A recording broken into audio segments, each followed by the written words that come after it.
Replacing a lug stud today. Lug stud. This one was broken off. I already got it out of there. You just take yourself a big hammer and smack straight on it. Give her a good couple taps, it'll come out of there. Or use an air chisel. You want to get your brakes apart, your rotor or drum. There should be a certain position you can turn it to fit a lug stud in. This one, I had to take the star wheel out of the e-brakes, little star wheel.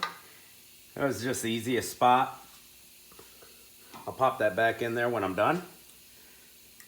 We'll fit this in straight. Got a little bit of grease in there for a lubricant on the press. Marks. And I've got this handy tool. It's a lug stud starter. It's got like a little bearing on the back. This one's really worn out. Put a little grease in there where it's going to contact the lug nut and the surface and everything. Put a little grease on the threads. It's going to help keep them from getting damaged.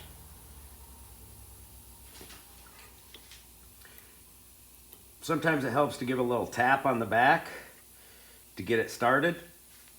But with this lug starter, I really don't have very many problems. We're gonna start the lug nut on. These lug starters, I think they're pretty cheap, like 10 bucks or something like that. I can't remember what I paid for this one. I've definitely gotten my use out of it.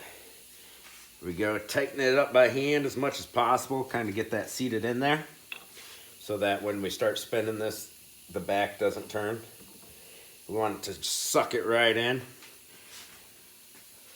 So we should probably use a ratchet on this. I'm just going to use my impact and tighten it down.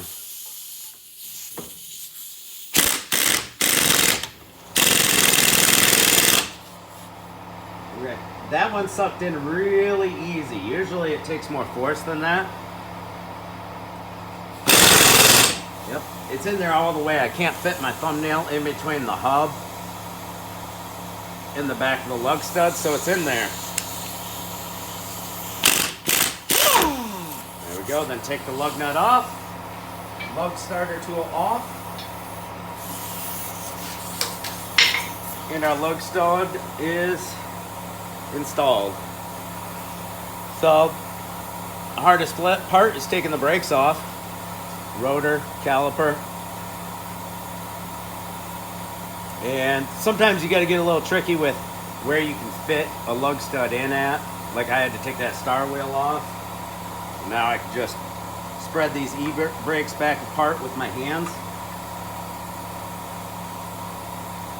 I was changing the brakes anyways, so it wasn't too much to add on a stud. And then squeeze that star wheel back into place. Now I just got to do my brake job, but there it is.